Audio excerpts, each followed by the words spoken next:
The battlefield was drenched in blood. Countless warriors had fallen, but only two figures remained standing amidst the chaos. The great demon lord, the most terrifying force in Mirim, stood tall, his dark aura swallowing everything around him. Facing him was a lone swordsman, battered and wounded, yet still gripping his blade with unshakable resolve. Chung Mayang, the Plum Blossom Sword Saint of Mount Achue sect. Scene transition. Close-up of Chung Mayang's exhausted face, breathing heavily, his robes torn and blooded. Chung Mayang's lips curled into a smirk. He had already lost too much blood, his body barely holding together. But there was no room for hesitation. He knew this was his final stand. If I fall today, then I'll take you with me. With one last surge of power, Chung Mayang activated his Plum Blossom Sword technique, his blade blooming into thousands of radiant petals. The sky lit up in a dazzling storm of sword chi, each petal carrying the weight of his unwavering determination. The demon lord let out a monstrous roar,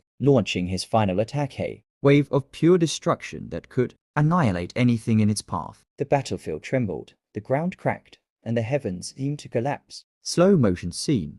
Chung Mayang dashes forward. Then boom, a clash of power that shook the very foundation of the world. When the dust settled, only one figure remained standing. Chung Mayang had done it. He had slain the demon lord, but victory had come at a cost. His vision blurred, his knees buckled, and he felt his life slipping away. As he collapsed, he let out a weak chuckle. Hey, I really did it, huh? Mount Achue will be safe now. His final thought was of his sect, of his brothers, of the legacy he had given his life to protect. And then, darkness. Suddenly, light burst into his vision. With a sharp gasp, Chung Mayang's eyes snapped open. He wasn't dead, or at least, he thought he wasn't. But something was off. The sky above him was unfamiliar, and his body felt wrong. He wasn't a powerful warrior anymore. Instead, he was small, weak, frail. He lifted his hands and froze. These weren't the hands of a sword saint. They were the hands of a child. Chung Mayang had been reborn.